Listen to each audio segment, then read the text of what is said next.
a security checkpoint outside the town of Afrin.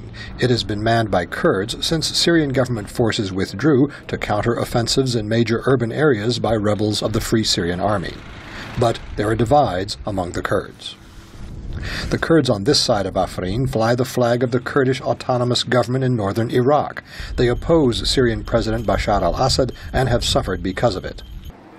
Kurds in the village of Jolbul, on the other side of Afrin, support the Syrian Democratic Union Party, or PYD, which is affiliated with the Kurdish separatist movement in Turkey, the PKK. Jolbul recently buried a local son who died fighting for the PKK rebels in Turkey. Although Syria's Kurds make up 10% of the population, they have never been officially recognized by the government of the Syrian Arab Republic. The PYD chief in his region, who calls himself Commander Hassan, says Kurds now control most of the Kurdish areas along Syria's border with Turkey.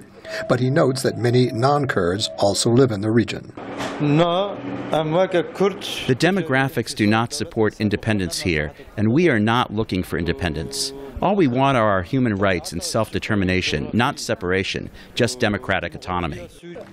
Still, Hassan says Kurds will resist any attempt by any group, whether the Syrian government or the Syrian rebels, to dominate them. Some Kurds accuse the PYD of collaborating with Syrian authorities. Symbols of the Assad government are still evident around government installations in Afrin. Syrian rebels say they clashed recently with pro-Assad Kurdish forces in the major city of Aleppo.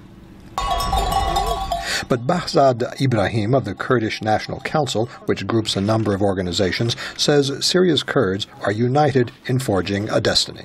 The Kurdish movement in Syria is more than 50 years old, and it has many parties, many ideologies.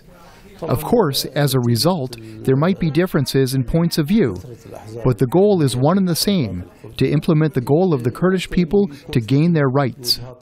Most of the Kurdish areas of northern Syria have been spared the devastation of the civil war, but Kurds watch anxiously as the conflict drags on. They do not know who will win, if anyone, but they are determined to retain their newfound autonomy no matter who does, even across their own political divisions. Scott Bob, VOA News, Afrin, northwestern Syria.